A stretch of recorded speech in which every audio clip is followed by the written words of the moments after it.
So after stereoisomerism, now we move on to the next topic, that is bonding in coordination compounds or bonding in complexes. तो जैसे chemical bonding में we had studied about many theories pertaining to the bonding in the compounds or the ions. And if you remember, the theories we had studied were VBT.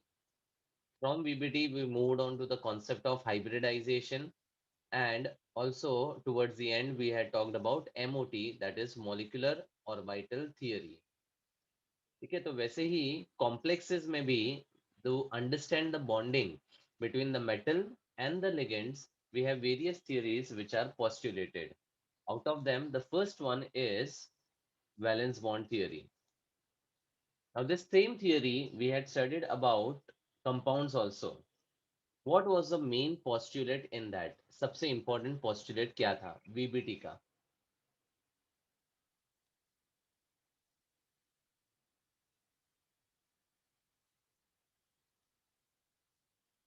Valence bond theory, what was the important postulate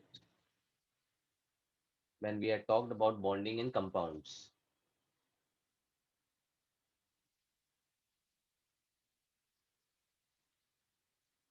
अच्छा मुझे बताओ, chlorine and chlorine के बीच में when there is a covalent bond formed, how does VBT explain this bond formation?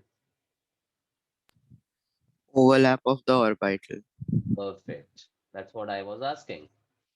VBT क्या बोलता है कि a covalent bond is formed between two atoms when the half-filled orbitals of the atom overlaps the half-filled orbital of another atom, with a condition that the half-filled orbital should have one unpaired electron with the opposite spin.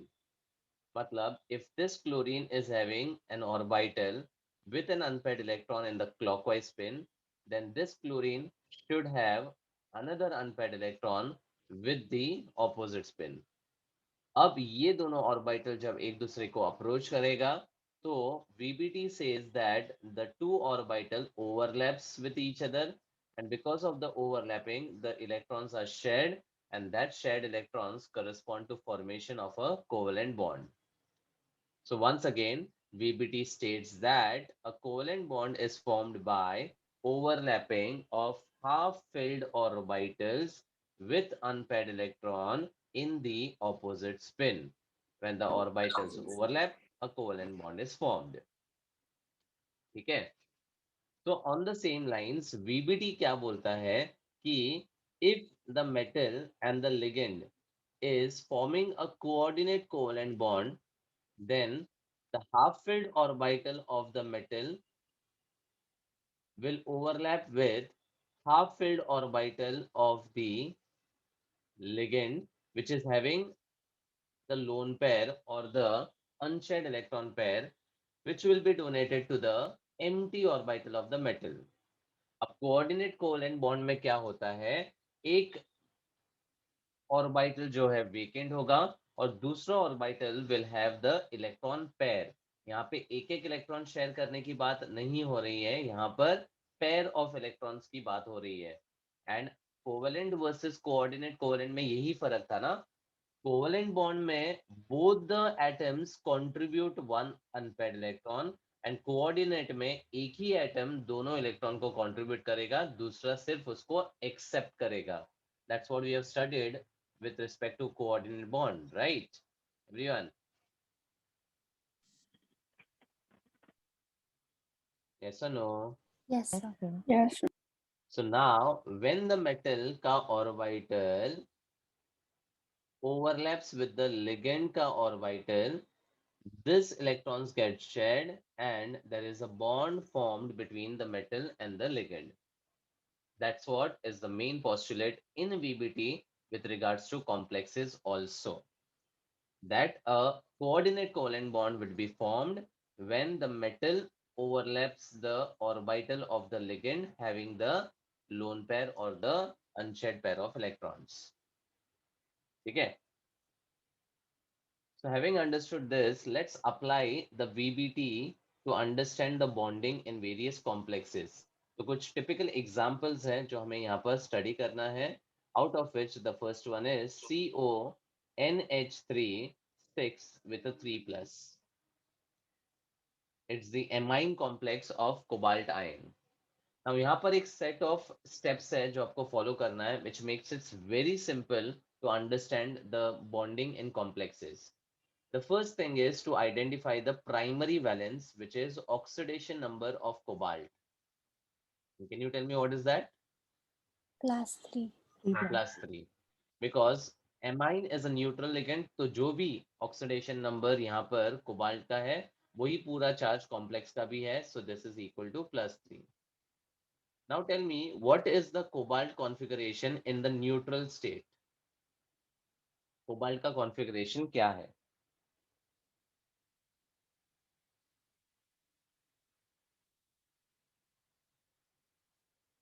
DNF block elements we have already completed. Cobalt electronic configuration would be what?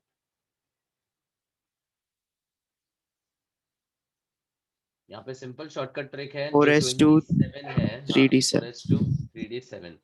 27 है मतलब d7 है. Cobalt 27 meaning the configuration is argon 3d7 and 4s2. Now when cobalt loses 3 electrons, it will lose from 4s and 3d. So दो यहाँ से एक यहाँ से, cobalt 3 plus का configuration would be 3d6. Clear? Yes, sir. So now if I represent the cobalt plus 3 का orbitals, D में total how many orbitals we have? 5. 5. So if they are degenerate, matlab at the same energy level, I can represent the 5 orbitals in the same box. Same box का मतलब same energy है उसका. And the 6 electrons will enter as per which rule? Hans rule. Hund's rule. So यहाँ पर एक एक करके जाएगा 1 2 3 4 5 and the 6th electron will get paired. ये है अपने 3D के orbitals, right? Now VBT and hybridization जो है ना, that is a concept which is postulated as per observation. मतलब जब हमने VBT और hybridization को समझा था, तो हमें ऑलरेडी पता था, it was already observed that methane has a tetrahedral geometry, ammonia has a pyramidal geometry, water has a V-shaped or angular geometry. ये सब कुछ known था, लेकिन इस ऑब्जर्वेशन को जस्टिफाई करने के लिए यहाँ पर बॉन्डिंग का कॉन्सेप्ट अप्लाई किया गया था. And in the hybridization the concept of the ground state and the excited state came into consideration. Do you all remember that?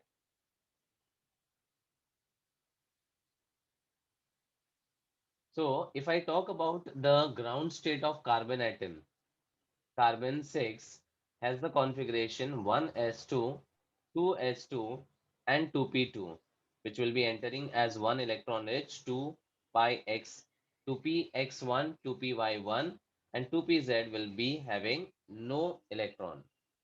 ठीक है. अब इसके ग्राउंड स्टेट में अगर देखोगे तो how many unpaired electrons do you see? 2. लेकिन methane के बॉन्ड्स बनाने के लिए कार्बन को कितने अनपेयर्ड इलेक्ट्रॉन चाहिए? 4 4. तो यहाँ पर हमने क्या बोला था कि for understanding the bonding in the methane we require the excited state. So now ये ground state से when we moved on to the excited state, we said that one of the electron from the lower energy jumps or excites into the higher energy orbital, and now in the excited state we have 4 unpaired electron which will mix and recast to form 4 hybrid orbitals of s and 3p, and that's why the hybridization was called sp3 hybridization. Correct? Yes, sir. ठीक है. अब ऐसे ही फंडा को हम यहाँ पर apply करेंगे. CONH3 6 3 plus का observed hybridization already known था and it was D2sp3. With the coordination number 6, the geometry is octahedral but the hybridization could be either D2sp3 or sp3d2. अब sp3d2 तो पता है बिकॉज ये हमने बॉन्डिंग में पढ़ा है, बट कॉम्प्लेक्सेस में ना D2sp3 या sp3d2 हो सकता है। D2 का मतलब इनर वाला ऑर्बिटल, अंदर वाला d ऑर्बिटल यूज्ड है, और sp3d2 मतलब आउटर वाला d ऑर्बिटल यूज है।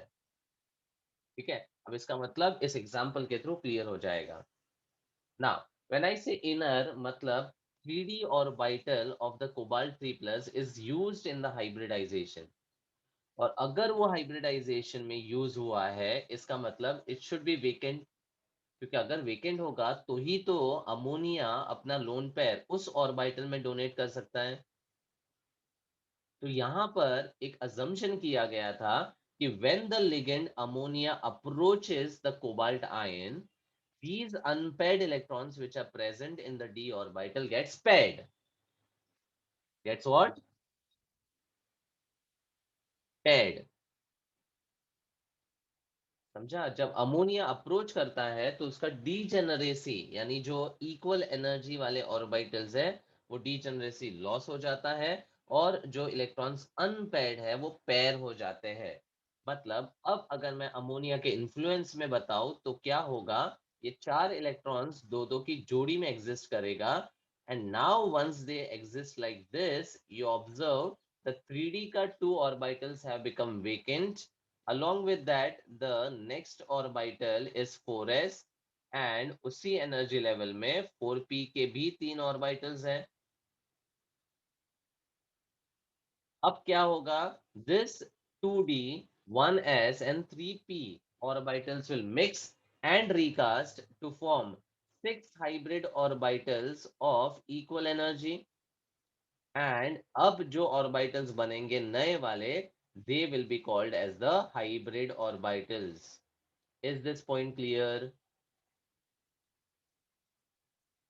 तो अब यहाँ पर ये 6 ऑर्बिटल्स जब मिक्स हो जाएंगे तो now they will be hybrid orbitals of equal energy. ठीक है, तो I will write 6 sp3d2 hybrid orbitals, sorry sorry sorry 6d2 sp3 hybrid orbitals. और अब क्या होगा, 6 अमोनिया के लिगेंड्स यहाँ पर इलेक्ट्रॉन्स को डोनेट करेंगे, and these orbitals will be filled up as per the ammonia ligand. समझा everyone? So can you explain the last Yes, part sir. again? See, one ammonia ligand donates how many electrons? 2. 2. And एक orbital में what is the capacity? 2. 2 electrons. मतलब एक ammonia को donate करने के लिए एक ऑर्बिटल की जरूरत, तो 6 अमोनिया लिगेंड्स को डोनेट करने के लिए how many orbitals are required? 6. 6. So what will happen? The 6 ammonia molecules now will donate the electron pairs in each of the 6 orbitals of D2sp3, and it will form the D2sp3 hybridization. Understood? Yes, sir. Okay. अब यहाँ पर second example से it will be much clear. Second example भी cobalt का ले रहा हूँ, but now the ligand is fluoride COF6 with the 3 negative. So as per the steps I said, what is the oxidation number of cobalt?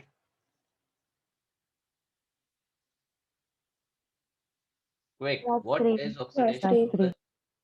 Plus 3. Once again, cobalt in the neutral state has a configuration argon 3d7 4s2 with the loss of 3 electrons from 4s and 3d. Cobalt ka 3 plus will become 3d6. So now if I observe the 3d6 का configuration, once again यहाँ पर 3d के 5 orbitals है, एक एक करके electron जाएगा, and the 6th one will be paired, right? So now again in the cobalt 3 plus it is forming a complex with the fluoride ions. अब जब fluoride ion approach करता है then it is observed that the electrons don't get paired. Electrons don't get paired, and इसका जो observed hybridization था ना, that was sp3d2. इसका मतलब यहाँ पर जो d ऑर्बिटल यूजअप हुआ है वो 3d ऑर्बिटल नहीं था, और अगर वो नहीं था तो यहाँ पर वीबीटी अजम्पशन करता है कि फ्लोराइड के प्रेजेंस में इलेक्ट्रॉन्स पेयर नहीं होते हैं। अब यही चीज को आगे हम लोग जस्टिफाई करेंगे कि ये पेयरिंग और पेयरिंग ना होने का रीजन एक्चुअल क्या है। ठीक है, सो आगे we will actually term these ligands and classify them as a strong field ligand and a weak field ligand. तो स्ट्रॉन्ग फील्ड लिगेंड्स वो होते हैं जिसके इन्फ्लुएंस में all the unpaired electrons get paired. Strong field मतलब उसका जो प्रभाव है, इन्फ्लुएंस है, वो इतना ज्यादा है कि इलेक्ट्रॉन पेयर अप हो जाते हैं। लेकिन फ्लोराइड जैसे लिगेंड्स को हम क्लासिफाई करते हैं वीक फील्ड लिगेंड्स में, मतलब उसके प्रेजेंस में the unpaired electrons don't get paired, they are not influenced much. समझा? Yes, sir. Great. So now अगर ये इलेक्ट्रॉन्स पेयर अप नहीं हुए तो फिर what are the orbitals which are available for bonding? 4s, 4p, and 4d. Perfect, very good, excellent. 3d के बाद 4s है, 4p है, और उसी एनर्जी लेवल में 4d भी तो है। और ये सब कैसे है? मजे में है? कैसे है मतलब सब इक्वल एनर्जी है, right? Equal energy and they are vacant orbitals. तो अब इसमें से how many orbitals do I require?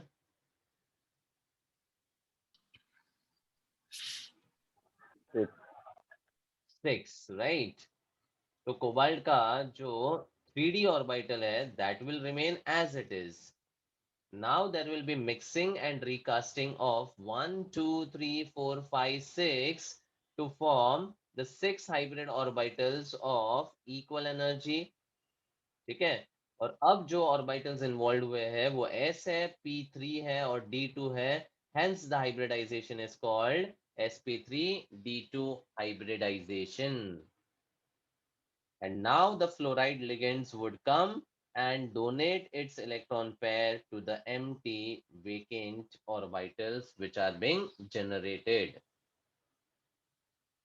Clear? Yes, sir. अब कुछ words यहाँ पर हम देते हैं which is very important to understand. When the hybridization is D2sp3, it is called inner orbital complex. Inner orbital complex. Because the inner orbital of D is used in the hybridization. And of course, this will be called as outer orbital. मतलब जब D अंदर का use हुआ है तो inner, जब D बाहर का यूज हुआ है तो आउटर। अब समझा D2sp3 और sp3d2 में difference? Yes, sir. Yes, sir. Okay, next. In the cobalt 3 plus, are the electrons unpaired or all are paired? Paired. All are paired. So there are no unpaired electrons. So what will be its magnetic moment? 0. 0. Zero. क्योंकि Bose magnetron is calculated as per the number of unpaired electrons. So यहाँ पर Bose magnetron 0 हो जाएगा. And what can you comment over here?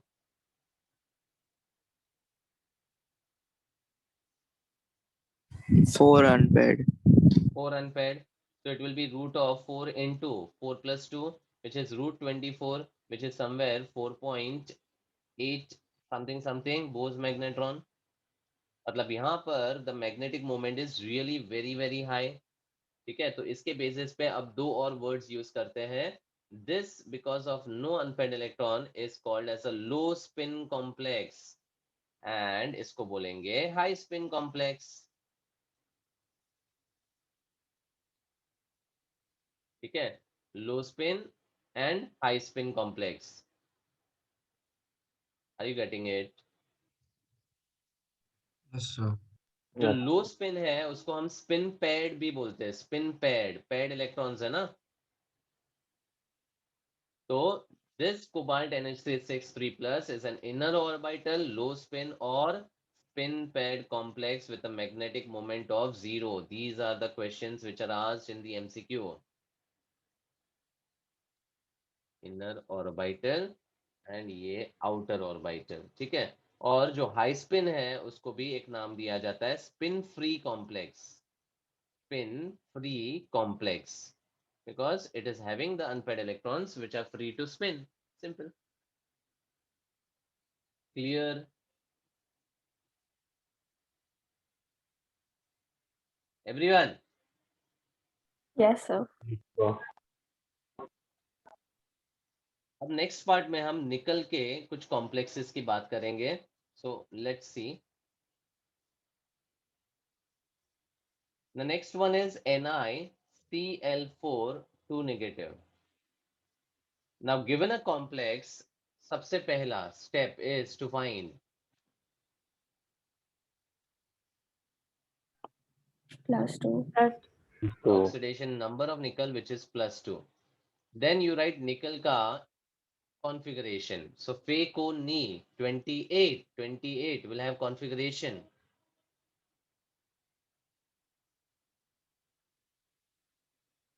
बोलो. 3d8. 3d8 4s2. Nickel will have the configuration 3d8 4s2. Now with the loss of 2 electrons, nickel ka +2 configuration will be just 3d8. So now once again the d orbitals would be represented. 5 orbitals होते हैं d के. And the 8 electrons will enter as 1 2 3 4 5 6 7 and 8. ये है 3d orbitals. ठीक है. Now again when the chloride ion approaches the nickel +2, it's a weak filled ligand. So when I say it's weak filled ligand, matlab the electrons which are unpaired, will they get paired? No. No. इसका मतलब now the orbitals which will be involved in hybridization will be what? And how many are required? बोलो. 4s and 4p. 4s and 4p. So now they will mix and recast to form which hybrid orbitals? sp3. Hence the hybridization observed and now justified is sp3 tetrahedral. समझा? तो निकल +2 का अब 3d का तो orbitals वैसे का वैसा ही रहेगा. ठीक है. With 6 of the electrons paired and 2 are unpaired. और ये मिक्स और रिकास्ट होकर 4 हाइब्रिड ऑर्बिटल्स बना देगा of equal energy called as 4sp3 hybrid orbital, which will accept the electrons from the 4 chloride ions and it will form the sp3 tetrahedral complex. खत्म. अब इसके सामने I have NiCN4 2 negative. A very similar nickel का complex with oxidation number of nickel as +2, nickel का configuration as 3d8. तो once again यहाँ पर मैं डायरेक्टली लिख रहा हूँ निकल का 3d8 का configuration होगा like this only. But अब यहाँ पर observation ये था कि the 4 coordination number, the hybridization observed is dsp2 and it was square planar. dsp2 and square planar. मतलब here one of the inner d orbital is used in the hybridization, which means that there will be an assumption that cyanide is a Okay. Strong field ligand. strong field ligand. तो जब cyanide आएगा तो निकल को ऐसा influence करेगा कि जो अनपेयर्ड इलेक्ट्रॉन है वो पेयर अप हो जाएगा, making the d orbital vacant followed by 4s and 4p का orbitals which are already available. अब इसको कितने ऑर्बिटल चाहिए for the acceptance of electron pairs? 4. 4, क्योंकि इसका कोऑर्डिनेशन नंबर 4 है. ठीक है, तो यहाँ पर 3D को हम सेपरेट कर देंगे विथ इक्वल एनर्जी. अब 4 ही ऑर्बिटल बताऊंगा. सारे इलेक्ट्रॉन्स अब पेयर्ड है. अब इसका D, S और P 4 ऑर्बिटल्स की जरूरत है, तो ये आकर मिक्स और रिकास्ट करेंगे to form 4 equal energy orbitals called DsP2 hybrid orbitals. और ये जो 4p का एक ऑर्बिटल है वो वैसे का वैसा ही रहेगा, अलग पड़ा रहेगा. समझा? और फिर आएगा अपना cyanide and then it will donate its electron pair to the 4 available orbitals. समझा?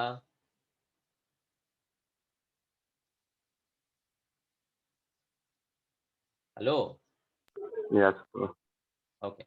Now, will we talk about the inner orbital and outer orbital complex in this case? sp3 में.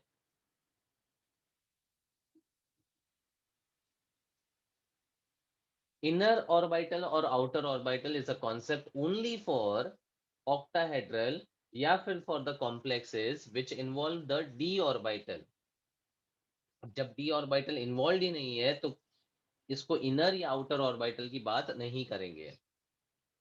दूसरा, there are 2 unpaired electrons present, that is why I will call it as a high spin complex or spin free complex with the Bose magnetic moment calculated with 2 unpaired electrons. अब इस case में the d orbital is used और वो अंदर वाला use हुआ है, तो इसको क्या बोलेंगे? Inner orbital complex. Inner orbital complex with high spin और low spin? Low spin. Low. लो स्पिन. और जो लो स्पिन कॉम्प्लेक्सेस होते हैं वो जनरली डायामैग्नेटिक ही होते हैं. तो आप ऑब्जर्व करोगे ये डायामैग्नेटिक है और ये पैरामैग्नेटिक है. हाई स्पिन का मतलब अनपेयर्ड इलेक्ट्रॉन है तो ऑब्वियसली पैरामैग्नेटिक होगा. लो स्पिन में मोस्टली वो सारे इलेक्ट्रॉन्स पेयर अप होने की वजह से डायामैग्नेटिक ही होगा. समझा? Yes, sir. So can you go back to the previous page once? Yes. Thank you, sir. Okay. Now fifth one. Again ये एक निकल का कॉम्प्लेक्स है but now the ligand is carbonyl. And now it's a neutral complex. The oxidation number of nickel is 0. तो निकल का यहाँ पर जो कॉन्फ़िगरेशन होगा that would be argon 3d 8 and 4s2. अब कोई भी चार्ज नहीं है मतलब निकल के 3d और 4s के ऑर्बिटल फिल्ड रहेंगे. Yes or no? ठीक है, so with 3d orbitals the 8 electrons will enter in the same manner as per Hund's rule. एक एक करके 5, then 6 7 और 8. और इसका 4s का जो इलेक्ट्रॉन्स है वो भी प्रेजेंट है. करेक्ट. अब जो कार्बोनाइल है that's a very very strong field ligand. तो जब कार्बोनाइल निकल को अप्रोच करेगा what will happen? Electrons will become paired. These unpaired electrons will get paired, making the d orbital vacant. अब यहाँ पर इसका जो ऑब्जर्व्ड हाइब्रिडाइजेशन था दैट वाज sp3 टेट्राहेड्रल. अब मुझे बताओ अगर sp3 हाइब्रिडाइजेशन है तो 4s और 4p के ऑर्बिटल्स मिक्स और रिकास्ट हुए होंगे. लेकिन यहाँ पर हम ऑब्जर्व कर रहे हैं कि 4s में तो इलेक्ट्रॉन्स ऑलरेडी प्रेजेंट है. तो now to justify the sp3 what would be the assumption taken over here?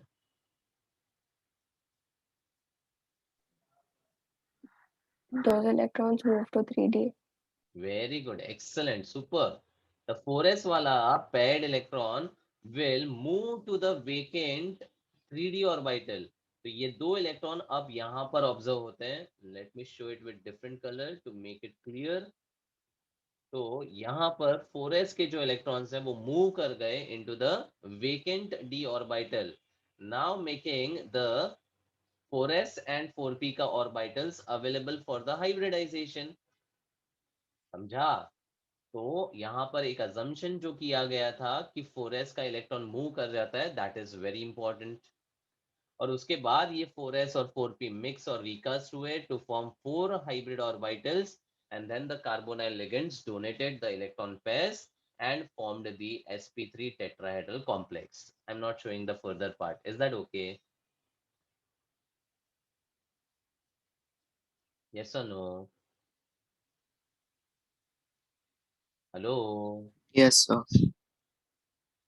Next is cuprammonium complex. Copper और अमाइन का ये जो कॉम्प्लेक्स है इसको शॉर्टली प्यार से कप्रामोनियम कॉम्प्लेक्स भी बोलते हैं. कॉपर अमोनियम या कॉपर अमोनिया, तो कप्रामोनियम कॉम्प्लेक्स. ठीक है, नाम ध्यान रखना. ओके, स्टार्टिंग विथ कॉपर का oxidation state, what's that? 2 plus. +2. तो सबसे पहले कॉपर का configuration in the neutral state with atomic number 29 is 4s1 3d10. 4s1 3d10. तो यहाँ पर it will be 4s1 and 3d10. Now here copper का 2 plus है, इसका मतलब 2 इलेक्ट्रॉन लूज हुआ, तो एक 4s से जाएगा, एक 3d से जाएगा. We will have a 3d9 का configuration. और 3d9 में 9 electrons will enter as per Hund's rule, and it will entered as 1 2 3 4 5 6 7 8 and 9. ठीक है, और इसके अलावा there is 4s and 4p का orbital which is vacant present in the copper 2 plus ion. ठीक है, अब बात करते हैं ऑब्जर्व्ड. यहाँ पर ऑब्जर्व्ड हाइब्रिडाइजेशन कप्रामोनियम का DsP2 स्क्वायर प्लेनार था. DsP2. अब DsP2 होने के लिए ये वाला D, S और P इन्वॉल्व होना चाहिए, बट एक इलेक्ट्रॉन की वजह से ये तो D ब्लॉक्ड है. तो अब यहाँ पर क्या अजम्पशन किया गया होगा? I want D, S and 2p orbitals.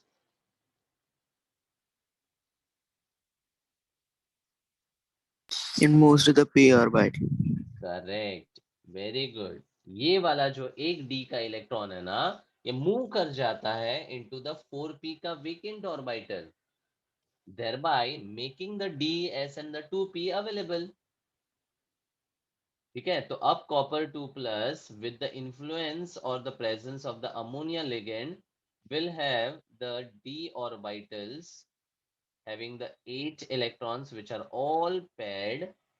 Then the 4 orbitals available for hybridization will mix and recast to form 4 DsP2 hybrid orbitals. and यहाँ पर 4p का एक ऑर्बिटल एक अनपेड इलेक्ट्रॉन के साथ रहेगा. समझा? अच्छा, tell me what will be its Bohr magnetron?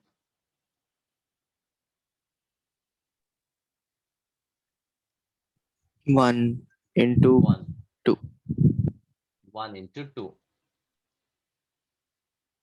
sorry 1 into 3, root of n plus 2 ना. Yes, sir. 1.73 बोज मैग्नेट्रॉन होगा. ठीक है, तो ये एक अनपेड इलेक्ट्रॉन है, इसका मतलब ये डायामैग्नेटिक नहीं है, it's a paramagnetic complex with inner orbital used in the hybridization. Clear? So NiCO4 में एंड कॉपर NH3 2 प्लस में ये वाला पार्ट जिसमें इलेक्ट्रॉन का स्विचिंग होता है, that is something important, and that would be understood by the observed hybridization of sp3 and dsp2 respectively. So that's the VBT valence bond theory. Understood? I have discussed 6 examples. Notes में NCERT point of view ये 4 examples दिए गए हैं, cobalt के 2 और निकल के 2. These two complexes are not given. I'll share the PPT. You make a note of these two complexes also in the VBT part. Fine. Yes, sir. Yes. Now, next is a very important point to be noted down. Please note down now only. आप इसको VBT के end में कहीं पे note करो. The concept is platinum जो है, it has bigger d orbital because it's a heavy metal. ठीक है, अगर आपको ध्यान रहेगा तो platinum is placed in which group along with which element? Nickel. Nickel. और निकल के बाद आता है पैलेडियम, पैलेडियम के बाद आता है प्लैटिनम. तो it is clear that platinum is a heavy transition metal. तो जो निकल के डी ऑर्बिटल्स होंगे और प्लैटिनम के डी ऑर्बिटल्स होंगे, उसमें comparatively platinum will have the bigger D orbitals. So platinum has bigger d orbital than nickel does, which can hold more electron density more capably because the electron density can be more spread out in a larger d orbital. Therefore, platinum can support a higher energy structure such as the square planar structure. Platinum can support a higher energy structure such as the square planar structure. मतलब platinum में जब कभी भी आपका coordination number 4 होगा तो हमेशा irrespective of ligand कैसा है, it will always be a square planar complex because the tendency of the platinum with larger d orbital to hold the electron density is very much easy.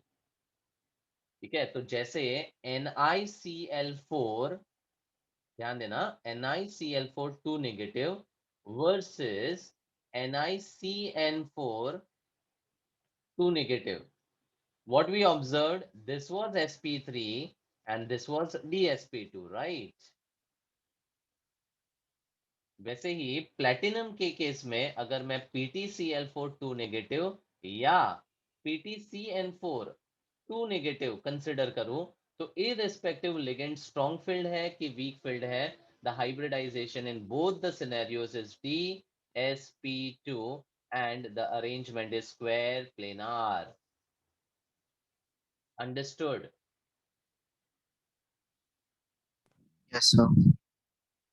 निकल के case में ligand का influence affect करता है electron के pairing को, लेकिन platinum या कोई भी हैवी ट्रांजिशन मेटल हो, प्लेटिनम जैसे कोई भी हैवी ट्रांजिशन मेटल हो, उसमें कोऑर्डिनेशन नंबर 4 होगा तो वो हमेशा every time it will form the dsp2 complex only.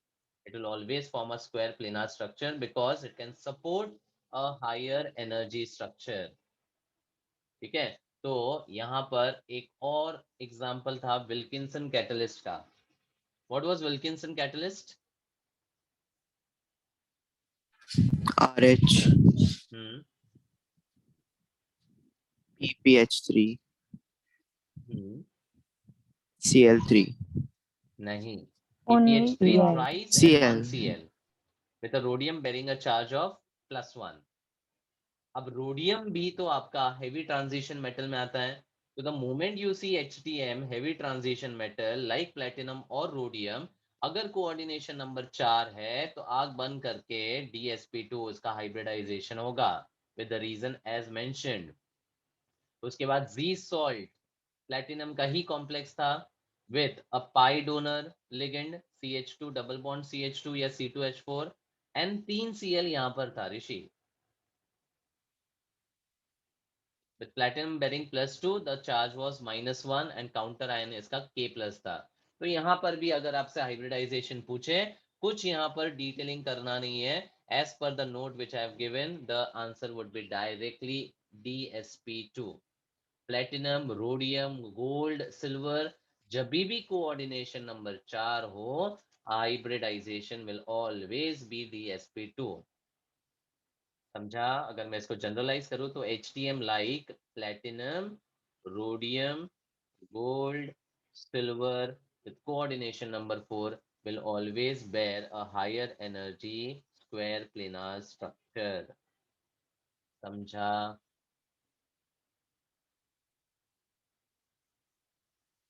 Clear? Yes, sir. Great. अब वीबीटी में आपने समझा ही रहेगा, बहुत सारे assumptions हमने किए हैं, तो there were lot of limitations with regards to the VBT. So यहाँ पर while the VB theory to a larger extent explains the formation, structure and magnetic behavior of coordination compounds, it suffers from the following shortcomings. It involves a lot of assumptions which we have already seen.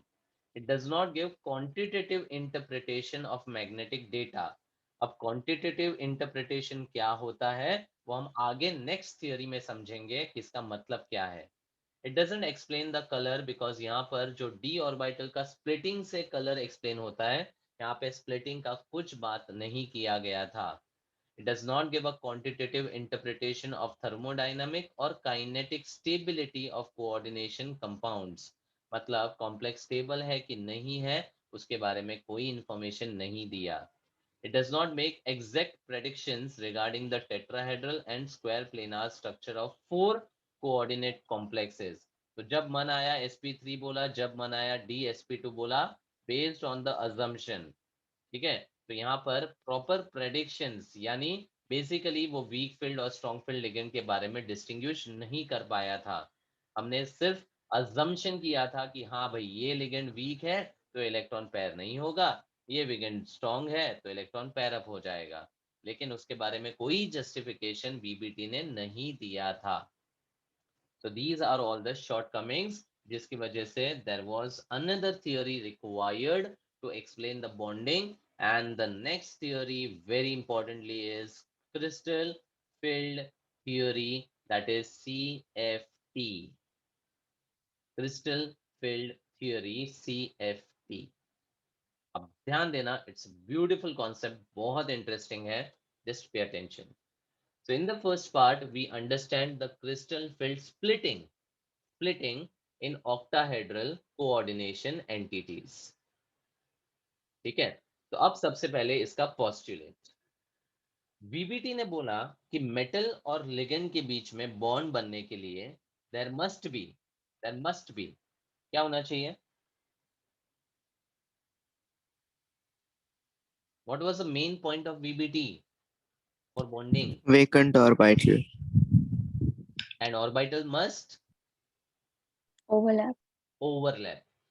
So VBT का main postulate था कि metal और ligand के orbitals overlap होने चाहिए, but CFT बोलता है कि in the formation of the complexes metal and ligand के बीच में कोई तरह का ओवरलैप नहीं होता है। वीबीटी का जो पोस्टुलेट था सीएफटी ने कंप्लीटली रूल आउट कर दिया।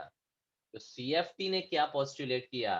सीएफटी ने बोला कि during the formation of the bonds in the complexes there is no overlapping, but there is just a force of attraction which is present between the metal and the ligand, and that is generally the electrostatic force of attraction.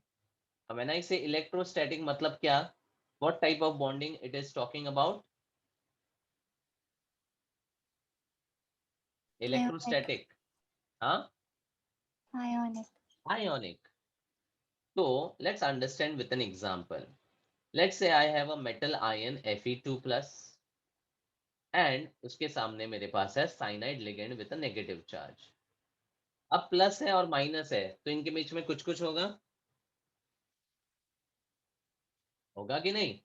Yes, sir. That कुछ कुछ is nothing but the force of attraction between the plus and the minus, which is the electrostatic force of attraction, or in simple language ionic bond तरीके से बनेगा। तो CFT बोलता है कि the metal ion which is generally positive charged in most of the cases and the ligands which are negatively charged will have a electrostatic force of attraction between them. लेकिन ligands तो neutral भी होते हैं, जैसे अपने पास water है, ammonia है, and ऐसे बहुत सारे न्यूट्रल लिगेंड्स हैं। तो इनमें क्या होगा? तो सीएफटी बोलता है कि ऐसे न्यूट्रल लिगेंड्स में there is a polarity which is present between the atoms. जैसे वाटर के केस में द HOH का HO bond have a difference in electronegativity due to which the oxygen bears a negative charge, and now this negative charge will attract the positive charge of the ion and the electron pair could be donated. तो अगर negatively charged है तो straight forward है, अगर neutral है तो एक particular atom जो नेगेटिवली चार्ज्ड है वो उसको इलेक्ट्रॉन डोनेट करेगा via the electrostatic force of attraction between the plus and minus. समझा? क्लियर? Yes, sir. ओके। अब before starting with the CFT का concept, let's talk about the d orbitals. The d subshell has how many orbitals? 5. 5, named as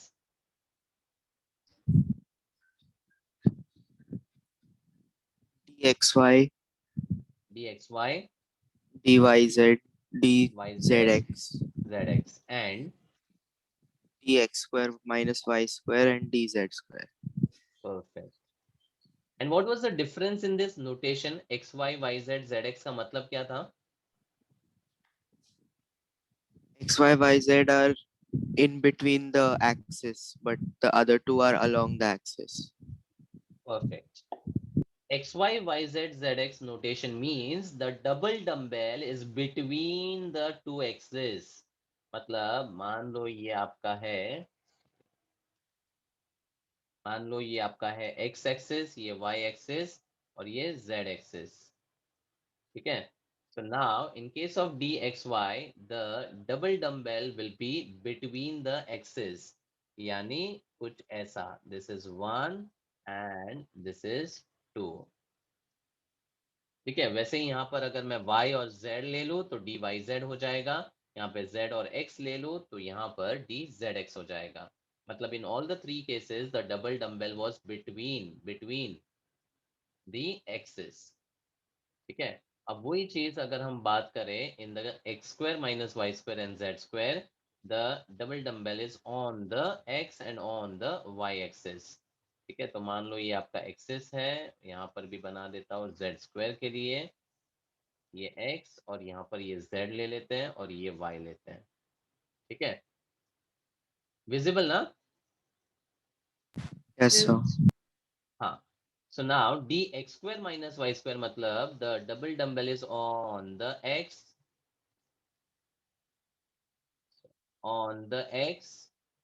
and on the y axis।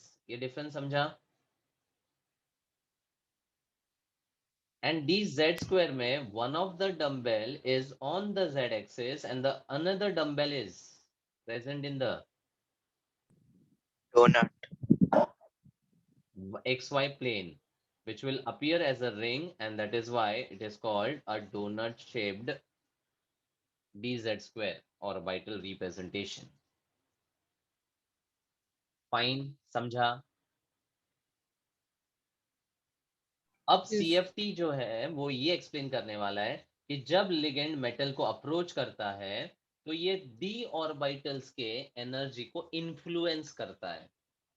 Because of the electrostatic attraction, there will be an influence of the ligands over the orbitals, d orbitals of the metal ion। ठीक है? अब इसी को समझने के लिए let's understand the octahedral complexes। So ये octahedral समझने के लिए I will represent the octahedron in the form of a cube। ध्यान देना, it's very interesting to understand। तो ये मैंने एक क्यूब रिप्रेजेंट कर दिया है। ठीक है? और at one of the corners, let's say I have the metal ion which is forming the complex। ठीक है? अब मान लो ये आपका है x एक्सिस, इसको एक्सटेंड करूँ तो ये मेरा y एक्सिस है और इसको एक्सटेंड करूँ तो ये z है। Do you all agree? Yes, sir. ठीक है? तो ये मेरे 3 एक्सिस हैं जो मैंने रिप्रेजेंट कर दी है। अब in the octahedron when there are 6 ligands, So we represent that 4 of the ligands are present in the Same place. same plane and one is above and other is below. और यहाँ से मेरे 6 ligands जो है metal को dent करेंगे by donating the electron pair. This is how the octahedral complex is formed. Right? Yes or no? Yes, sir. So can I say that if I represent the axis as x, y and z, तो ये ligands जो है along the axis he metal को lone pairs donate करेंगे. Because if you see the angles between all of them is 90 degree, मतलब they are all perpendicular to each other. मतलब अगर मैं इस particular axis को x बोल दूं तो can I say this is y Yes, sir. and can I say the above and below वाला axis is z? बोलो ना. Yes, sir. ठीक है, तो अब यहाँ पर आप देखोगे तो these are the axes x, y and z. मतलब जो 6 ligands है they will be approaching via these positions 1, 2, 3, 4, 5 and 6. Correct. ये जो 6 डॉट्स है ये मेरे 6 ligands है 1, 2, 3, 4, 5 and 6. करेक्ट. ठीक है.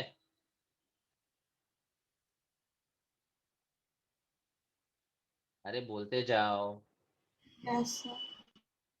अब if I talk about dxy versus dx square minus y square, tell me what is the difference?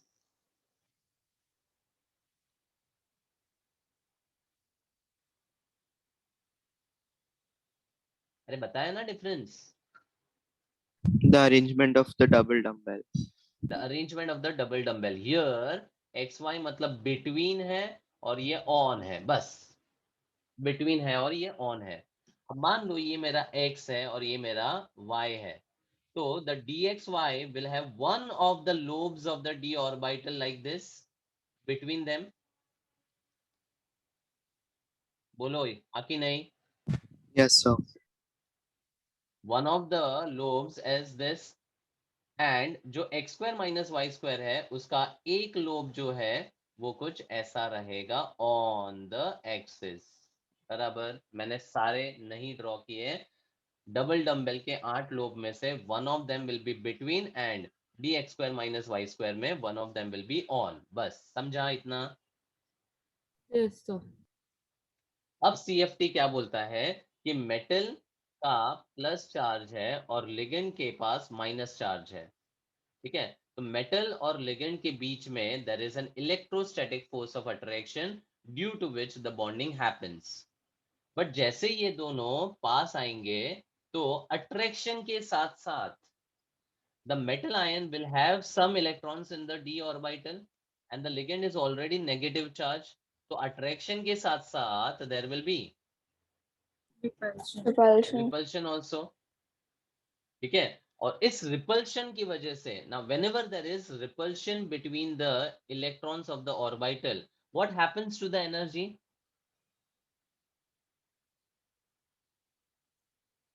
repulsion हमेशा क्या करता है? Increase. एनर्जी को बढ़ाता है. Do you agree? Yes, sir. Repulsion between the electrons always increases the energy of any species. तो यहाँ पर भी फंडा वो है कि जब मेटल और लिगेंड एक दूसरे के पास आएंगे तो मेटल और लिगेंड के अट्रैक्शन के साथ साथ रिपल्शंस भी तो होंगे और ये रिपल्शन की वजह से the energy of the orbital will be raised. Question ये है कि ये दो ऑर्बिटल्स हैं, किसकी एनर्जी ज्यादा रेज होगी? तो अब ये जो मेटल का ऑर्बिटल है ये लिगेंड के पाथ में ही है. बराबर. और ये जो ऑर्बिटल है वो लिगेंड्स के बीच में है. मुझे बताओ किसका influence over the D orbital will be more, on वाला या बिटवीन वाला? On. On. ऑन वाला, बिकॉज वो उसके पाथ में ही है. सिंपल है.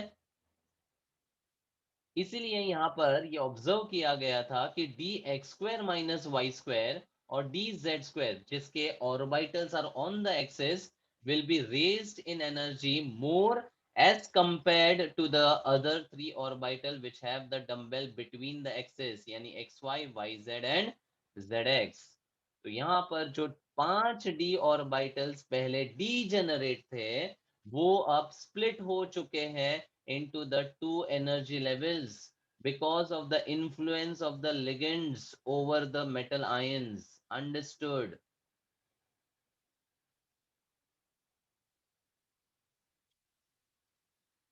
Yes or no?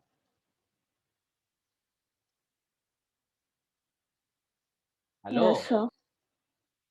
तो लिगेंड्स ने क्या किया, डी ऑर्बिटल के डीजेनरेसी को खत्म कर दिया. डीजेनरेसी मतलब पहले बेचारे सब एक ही एनर्जी लेवल पे थे, लिगेंड आया, उसने डिवाइड एंड रूल खेला. मतलब the energy of the d orbitals because of the different influence over them was classified into two parts. और अब ये तीन सेट ऑफ ऑर्बिटल्स को बोलते हैं T2g, ट्रिपली डीजेनरेट. मतलब ये तीन ही ऑर्बिटल रह गए, इसलिए इसको T2g बोलते हैं, और ऊपर वाले को EG बोलते हैं. ठीक है, T2g मतलब ट्रिपली डीजेनरेट से ही नाम आया, और EG मतलब ग्रीक में this refers to two orbital, that is why this is doubly degenerate orbitals, उसको EG बोला. ठीक है, और इनके बीच में जो एनर्जी का डिफरेंस है, that is basically indicated as delta not, यानी delta O. O for octahedral. O for octahedral. समझा? Yes, sir. अब एक डायग्राम बता रहा हूं, उससे जो चीज मैंने यहां पर बताया, it will be more clear by the visual representation. Look at this. So in the octahedron, this is the metal ion which have four of the orbitals in the plane and one above and one below, right? ठीक है, तो ये मेरे orbitals है D के of the metal ion. अब उस orbital पे लिगेंड कैसा रहेगा देखो. z² will be on the z axis and the ring will be in the xy plane. मतलब ये यहां पर रखो तो आपको समझेगा. फिर x² माइनस वाई स्क्वायर में the orbital will be over here. ठीक है, और बाकी सब में बिटवीन वाले में होगा. तो अब वही फंडा है कि लिगेंड जब अप्रोच करेगा तो ये वाले ऑर्बिटल सबसे ज्यादा इन्फ्लुएंस होंगे, और जो सबसे ज्यादा इन्फ्लुएंस होंगे they will be raised in energy more. Hence we get the x² minus y square and dz² above and the other three orbitals below, and the sets of the d orbital are now classified as T2g and EG. Understood?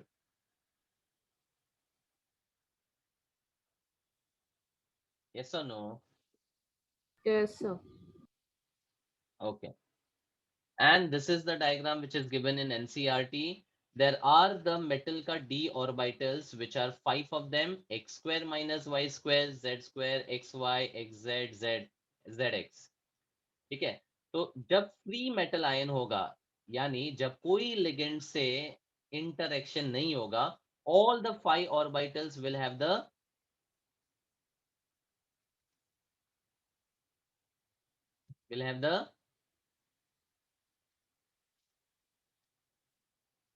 same energy. They are degenerate. Yes or no? Yes, sir. ठीक है, तो जब metal ion free होगा मतलब ligand कोई indirect नहीं करेगा, तो all the 5 orbitals are degenerate. ठीक है, अब इस डायग्राम को मैं यहाँ पर एक्सप्लेन कर देता हूँ इन जस्ट इजियर मैनर. तो मेरे पास 5 डी ऑर्बिटल्स है जिनकी एनर्जी इक्वल है जब कोई लिगेंड उससे इंटरेक्ट नहीं कर रहा है. अब जैसे ही लिगेंड आता है, डी ऑर्बिटल को डिवाइड एंड रूल बनाता है. ठीक है, तो यहाँ पर लेट्स से एक हो गया अपना T2g, सॉरी 3 है, एंड दूसरा है EG.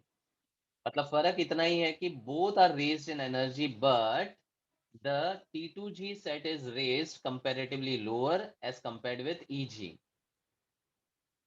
ठीक है, अब यहाँ पर अगर मैं इन दोनों को एवरेज आउट करूं तो I can get an energy level which is somewhere this.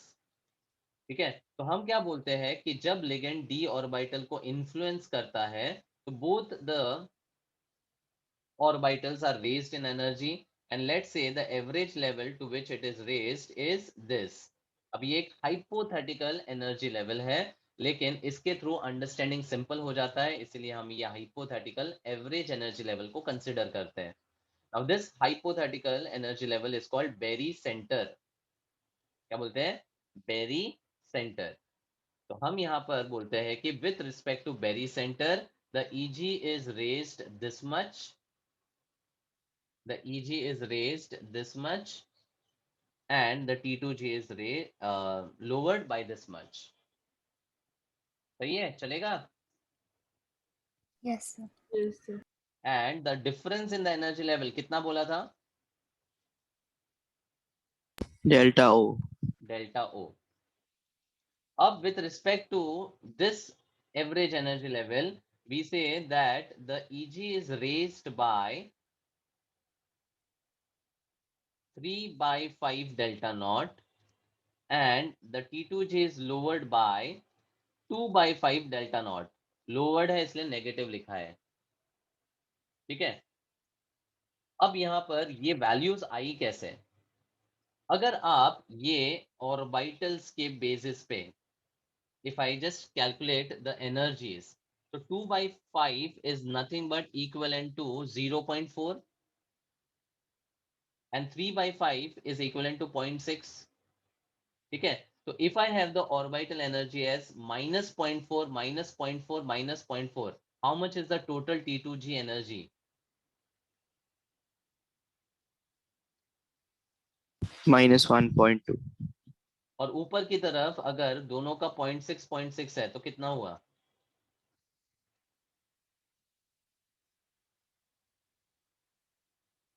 कितना हुआ? 1.2. So this minus 1.2 and plus 1.2 gives you a zero energy level. उसी को तो हमने रेफरेंस लिया है.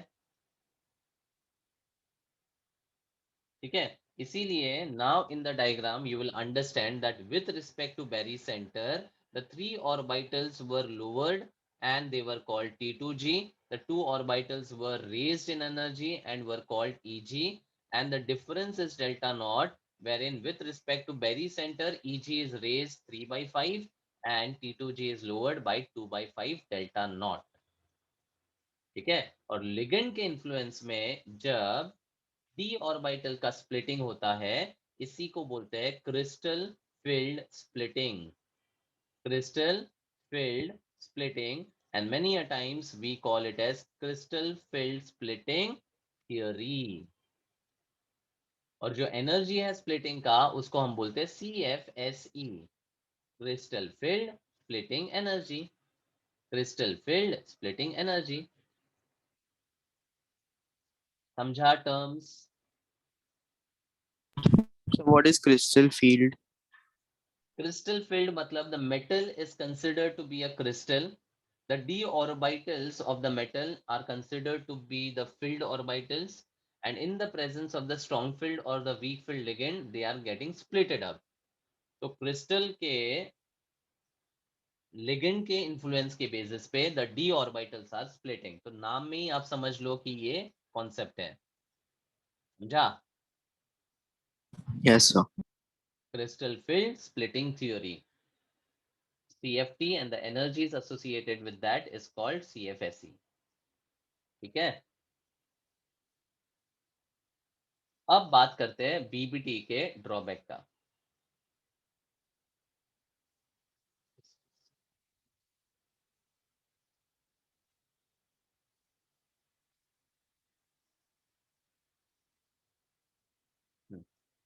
तो बीबीटी में एक ड्रॉबैक क्या था कि उसने बहुत सारे अजम्पशंस किए, जिसमें से एक अजम्पशन था कि इलेक्ट्रॉन्स पेयर हो जाते हैं और कभी पेयर नहीं होते हैं. तो उसका फंडा मैंने ऑलरेडी आपको बता दिया. It's a concept of the strong field and the weak field ligand. अब ये CFT किस तरह से एक्सप्लेन करता है, that is very interesting to understand. तो let's say I have the metal ion Fe2+ as my example, जिसके 5 d orbitals जो है dx² - y² z² xy yz are at the same level initially when the metal is free। Free मतलब कोई भी ligand उसके आसपास नहीं भटक रहा है, तब तक उसका डीजेनरेसी मेंटेन होगा। ठीक है, अब मान लो यहाँ पर दो टाइप के कॉम्प्लेक्सेस की बात करता हूँ, एक वाटर के थ्रू और दूसरा साइनाइड के थ्रू। ठीक है, और ये ऑक्टाहेड्रल कॉम्प्लेक्सेस बनाता है with 6 water and 6 cyano ligands. ठीक है, अब यहाँ पर लिगेंड्स जो है they are classified into strong field and weak field, and they are classified on the basis of a series called spectrochemical series. So as per this series, CO the carbonyl is a very strong filled ligand। अब जब मैं बोलता हूँ strong field मतलब इस ligand का influence over the orbitals of the metal would be strongest. ठीक है, what I mean by influence अभी मैं आपको वापस बताने वाला हूँ इस डायग्राम में, बट स्ट्रॉन्ग फील्ड लिगेंड्स कौन से होते हैं वो ध्यान रखो। इनफैक्ट इस पूरे सीरीज में ना खाली 5, पहले 5 जो है वो याद रखने हैं, COCN EN NH3 and EDTA।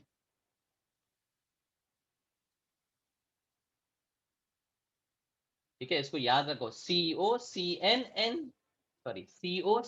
EN NH3 and EDTA4-। COCN EN NH3 EDTA, these are the strong filled ligands। मतलब जब भी ये ligands आपके complexes में आएंगे, आप बोलोगे कि इनका जो प्रभाव है, influence है over the d orbitals of the metal is very high।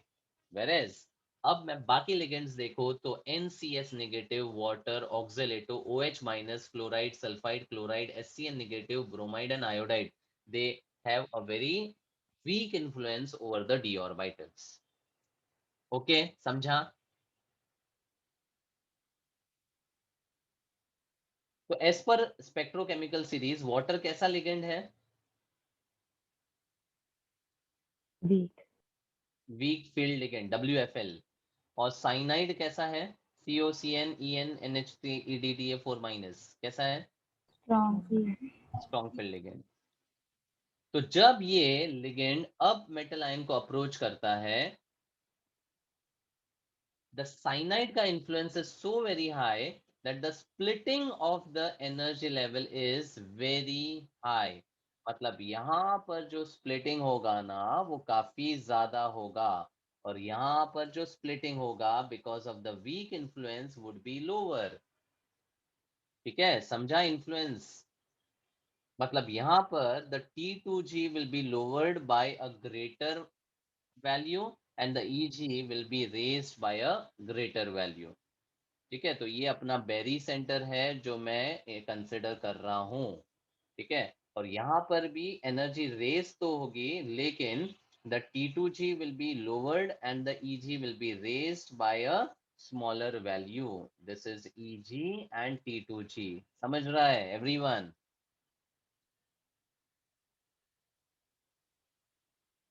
बोलो। Yes, sir. तो फर्क क्या है?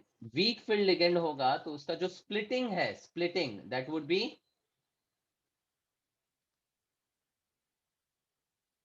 स्प्लिटिंग कैसा है, ज्यादा है कि कम है? Less. लेस। और जब स्ट्रॉन्ग फील्ड लिगेंड होगा तो उसका स्प्लिटिंग जो है वो High. ज्यादा होगा, आप देख सकते हो। ठीक है, अब Fe2+ का कॉन्फ़िगरेशन अगर मैं चेक करूं तो it is 3d6। In fact it is 3d6 4s2, तो 2 इलेक्ट्रॉन निकालने के बाद 3d6 है। मतलब the d orbitals now have 6 electrons. ठीक है, अब दोनों के केस में अगर मैं 6 इलेक्ट्रॉन को फिलअप करूं तो पहले 3 इलेक्ट्रॉन तो हंड्स रूल के हिसाब से in the same energy level T2G में जाएगा। अब बात आती है फोर्थ इलेक्ट्रॉन की। There are two possible cases, या तो फोर्थ इलेक्ट्रॉन यहाँ पर पेयर हो जाएगा, या फिर वो Eg के एनर्जी लेवल पे जाके अनपेयर्ड रहेगा।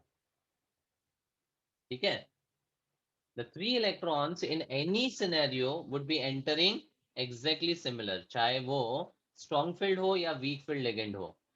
बात आती है फोर्थ इलेक्ट्रॉन की, and that is the most important concept. ठीक है, अब यहां पर मैं एक एग्जांपल से समझाता हूं। मान लो ये डेल्टा नॉट है तो एनर्जी ना, तो ये जो स्प्लिटिंग है मान लो ये 200 यूनिट का एनर्जी है, और यहां पर 2000 यूनिट्स का एनर्जी है। The splitting is very very high, तो 2000।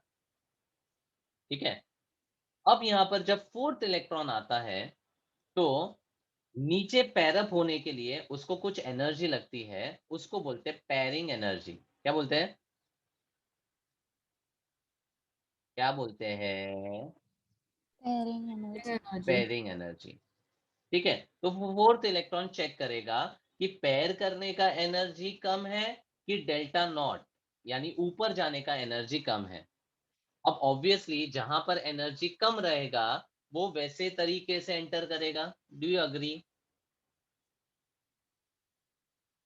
ठीक है, आपको एक जगह से दूसरी जगह जाना है, तो जो शॉर्टेस्ट पाथ है जहां पे कम एनर्जी आपकी खर्च होगी, आप वही पाथ लेकर उधर पहुंचोगे ना, कि लॉन्ग कट करके आप पहुंचोगे? शॉर्टकट। शॉर्टकट। ठीक है, एवरीवन अग्रीज? तो यहाँ पर मान लेते हैं हम पेयरिंग करने की जो एनर्जी है ना वो 500 यूनिट्स है। तो अब फोर्थ इलेक्ट्रॉन आता है, ये क्वेश्चन मार्क कौन है? अपना फोर्थ इलेक्ट्रॉन। वो देखता है कि पेयर करने के लिए मुझे 500 एनर्जी खर्च करना है और ऊपर जाने के लिए 200 खर्च करना है। तो वो फोर्थ इलेक्ट्रॉन कैसे जाएगा, ऊपर कि नीचे? ऊपर। ऊपर। तो ये है अपना चौथा इलेक्ट्रॉन। अब वही फोर्थ इलेक्ट्रॉन ये सिचुएशन में कैसे रिएक्ट करेगा, लेट्स सी। तो वापस पेयर करने की एनर्जी हम 500 अज्यूम करते हैं, और जो स्प्लिटेड एनर्जी है वो 2000 है। अब फोर्थ इलेक्ट्रॉन वापस सोचेगा पेयर करने के लिए 500 खर्च करना है और ऊपर जाने के लिए 2000 खर्च करना है, तो क्या करेगा? है। Pair. पेयर करेगा। Now this is what is the influence of strong filled and weak filled. VBT में ये assumption किया था कि अगर लिगेंड स्ट्रॉन्ग फील्ड है तो इलेक्ट्रॉन्स पेयर अप होते हैं, अगर इलेक्ट्रॉन्स वीक फील्ड वाले लिगेंड है, सॉरी लिगेंड वीक फील्ड वाला है तो इलेक्ट्रॉन्स पेयर नहीं करेगा। अब समझा? Yes, sir. VBT में assumption किया था, CEFT में जस्टिफाई किया है हमने। तो अब जो 6 इलेक्ट्रॉन्स है वो ऐसे जाएंगे, इसलिए साइनो कॉम्प्लेक्स के केस में there is no magnetic property associated. But अब जो 6 इलेक्ट्रॉन्स यहां जाएंगे, 1 2 3 4 5। Now tell me where will be the sixth electron going?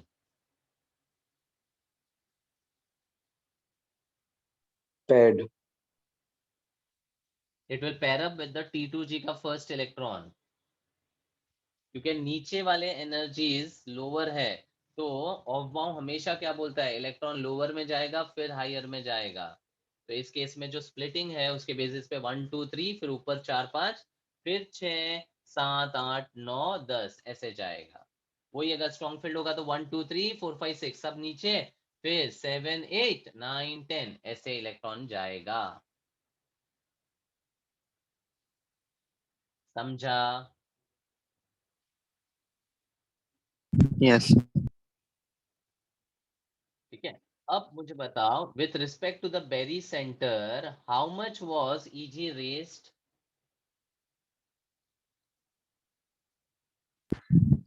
3/5. और याद रखने के लिए सिंपल, जो T2G के 3 ऑर्बिटल है आउट ऑफ द 5, ठीक है, तो यहाँ पर 3 आउट ऑफ 5 का रेज हुआ, और यहाँ पर T2G में 2 out of 5 negative delta not. Correct? तो यहाँ पर जो एनर्जी एसोसिएटेड है उसको हम CF ऐसी बोलते हैं। अब ये CFSE का एक कैलकुलेशन है. The calculation is the number of electrons in T2G multiplied by the energy of T2G and plus the number of electrons in EG multiplied by the raise energy with respect to EG. समझा? मतलब CFSE for this complex is equal to, complex कैसा है? Fe के साथ H2O6 with 2 plus, right? Everyone, can you help me calculating this CFSE for this complex?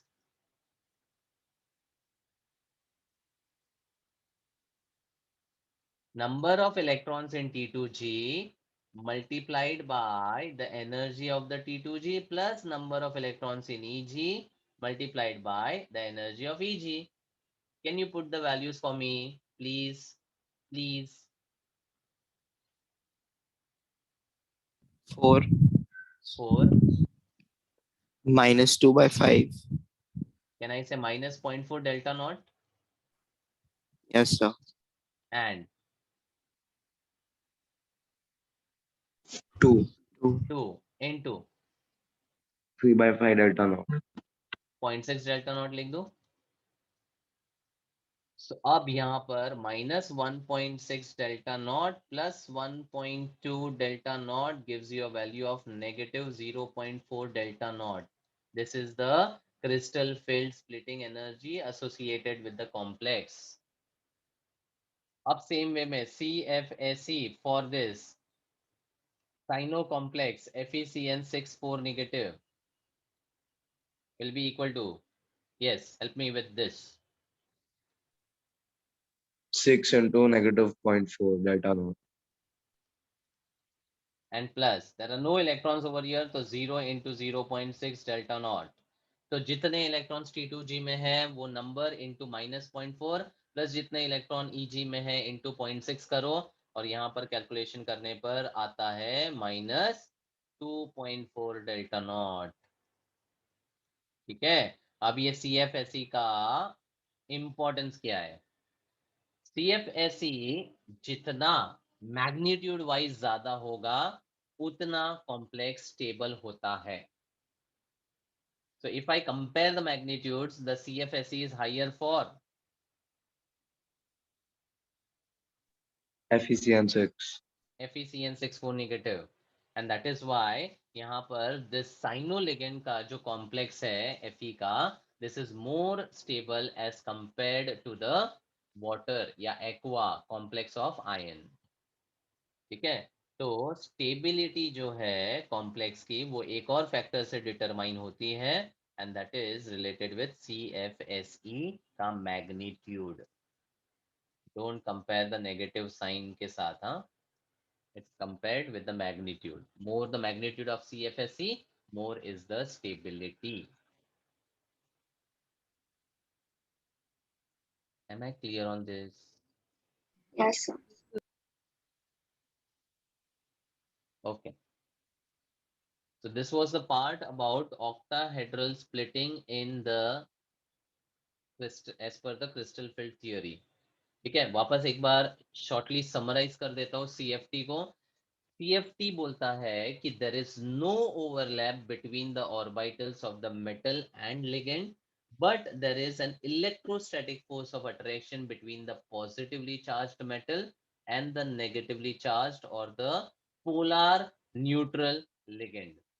या तो negatively charged या फिर polar ligand अगर रहेगा तो the plus and the minus will attract. Now, when the ligand approaches the metal ion, the d orbitals are influenced differently based on the presence of the d orbital and the ligands on the axis या between the axis. ठीक है. तो इस influence को समझने के लिए this diagram gives you a very clear idea कि जो मेरे orbitals है d के वो on the x, y and z axis है, right? समझ रहे हैं ना ये ऑक्टाहेड्रन. तो जब मेरे ऑर्बिटल्स x² - y² और z² के ऑन द एक्सिस होंगे, देखो the influence of the d orbitals will be larger, and that is why these two orbitals are raised in energy more as compared to the T2G. That is why यहाँ पर the splitting happens, which is called crystal field splitting. यानी d orbitals of the metal ion are being splitted with respect to the influence of the ligand, which can be strong filled or weak filled. ठीक है, और ये आपका diagram NCERT का with respect to barycentre 3/5 से raise होता है और 2/5 से लोअर होता है, और उसी के बेसिस पे स्पेक्ट्रोकेमिकल सीरीज का discussion and then the two examples which makes it very clear with respect to the influence of the ligands over the d orbitals. ठीक है, अब साथ साथ में एक और चीज, डेल्टा नॉट और p. Delta naught is this energy, p is the pairing energy. P is the pairing energy. So now tell me, when the delta naught is less than p, will the pairing happen or not? Won't happen. Won't happen, क्योंकि pairing की energy ज्यादा थी और delta not की energy कम है. तो जब delta not less than p होगा, if delta naught is less than p, the pairing won't occur. And if the delta naught is greater than p, जहां पे पेयरिंग एनर्जी कम है, तो इलेक्ट्रॉन बोलेगा कि चल भाई मैं पेयर ही हो जाता हूं, क्यों मैं उतना एनर्जी खर्च करूं, तो यहाँ पर पेयरिंग होगा. तो ये है अपना condition for the electron to get paired और नॉट. ठीक है, और मैंने वैल्यूज से भी समझाया. यहाँ पे 200 और 500 जब कंपेयर किया तो 200 के हिसाब से ऊपर जाएगा, पेयरिंग नहीं होगा.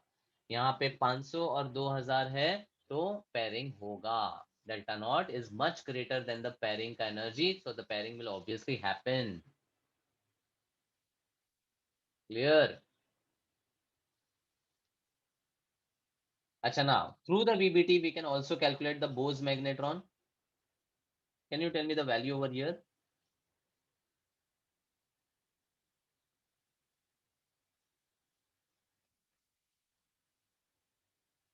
How many electrons are unpaired? 4. 4. Bolo 24. na baba, bolo na please. I beg you to respond. It will be root of 24 bm. ठीक है, तो यहाँ पर ये 4 इलेक्ट्रॉन्स अनपेयर्ड स्प्लिटिंग के बाद किस तरह से ऑब्जर्व होंगे, वो सिर्फ सीएफटी समझा सकता है, बिकॉज वीबीटी ने कोई भी स्प्लिटिंग का कॉन्सेप्ट अप्लाई नहीं किया था. And what is the BM over here? 0. 0. So this would be a diamagnetic complex and this would be a paramagnetic complex. ठीक है, अच्छा इसी के साथ अगर इसका हाइब्रिडाइजेशन मैं पूछूं, तो what will be the octahedral hybridization for the water complex? Are the inner d orbitals available to hybridize? No. No, क्योंकि यहाँ पर ये पांचों d ऑर्बिटल में इलेक्ट्रॉन है. अगर आपने बोला कि d ऑर्बिटल अंदर वाला यूज नहीं किया है, तो ये तो sp3d2 हो गया कि नहीं. और यहाँ देखो ये d ऑर्बिटल अवेलेबल है, तो ये 2d फिर 4s और 4p को मिक्स और रिकास्ट करके ये d2sp3 हाइब्रिडाइजेशन बना देगा. तो जो भी हमने वीबीटी में डिस्कस किया वो तो जस्टिफाई हो ही रहा है. उसके अलावा स्ट्रॉन्ग फील्ड और वीक फील्ड का influence, splitting, crystal field splitting energy, magnetic property, वो सारी चीज सीएफटी जस्टिफाई करके देता है. That's the advantage of crystal field theory. Clear? Yes, sir. I hope this part is very well understood. ये काफी इंपॉर्टेंट भी है इस पूरे चैप्टर के लिए, क्रिस्टल फील्ड स्प्लिटिंग का कॉन्सेप्ट.